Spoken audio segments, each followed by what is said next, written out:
From what we learn about the recent would-be Trump assassin, he seems to have clearly been an asset of the deep state. He's been criminally charged over 100 times, including once for possessing an unregistered fully automatic firearm. He was recruiting mercenaries to fight in Ukraine and was on the mainstream news to discuss this. This conflict is definitely black and white. This is about good versus evil. We're battling a situation here where, the Ukrainians and the rest of the world are caring and kind and generous and unselfish, and for some reason Russia does not grasp this concept that we're all one unit. Seems asinine that we have a leader in a country that does not understand the concept of being unselfish and being generous. He appeared in a video promoting the Azov Brigade. And despite all this, he was somehow able to get a rifle across state lines and within shooting distance to Donald Trump just 2 months after a failed assassination attempt. As Edward Snowden pointed out, there is an Oswald vibe here.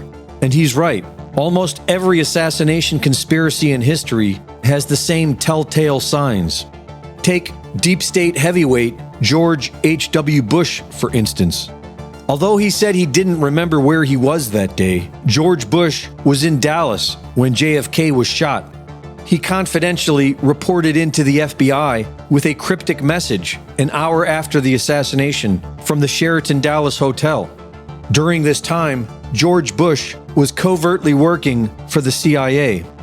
CIA asset George de Mohrenschildt, who became friends with Lee Harvey Oswald a year before the JFK assassination, was family friends with George Bush.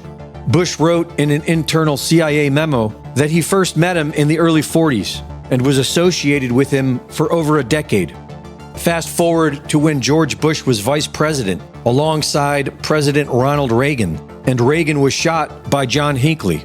The Hinckley family was friends with the Bush family since the 1950s, when they were neighbors in Midland, Texas. The Hinkleys were donors to George Bush's political campaigns and supported George W. when he first launched his political career. The families were still close at the time of the shooting, but this was ignored by the media. George Bush's son, Neil Bush, said that he was scheduled to have dinner with John Hinckley's brother, Scott, the day after the shooting, and told the press that Scott Hinckley had been at his house for his surprise birthday party a couple months earlier. John Hinckley Jr. was living with his parents during the time he shot Reagan. His father, John Hinckley Sr., was employed at World Vision, a nonprofit funded by CIA proxy USAID. The lone gunman who shot and killed John Lennon, Mark David Chapman, was also an employee of World Vision. In the fall of 1980, Hinckley was arrested at Nashville Airport carrying 3 guns and was believed to have been stalking President Jimmy Carter, the political opponent of George Bush at the time. The police let him go. Right after that, Hinckley was reportedly stalking the actress Jodie Foster and claimed to have been hearing voices in his head. Notes written by Hinckley were later found where he wrote of a conspiracy to assassinate the president. This was dismissed by his parents as being an imaginary conspiracy and ignored by the court. Dozens of pages concerning Hinckley's personality, his associates, and his financials were deleted by the FBI, and it was decided that Hinckley was insane and acting alone. He was sent to St. Elizabeth's Mental Hospital, a hospital with a long history of involvement with the CIA's MK Ultra program. This is just a quick glimpse at one of the many old soldiers of the deep state. This sort of thing has been going on forever. The only difference now is that the younger generation, most likely victims of trauma-based mind control themselves, don't seem to have the skills or the motivation that their parents and grandparents once had.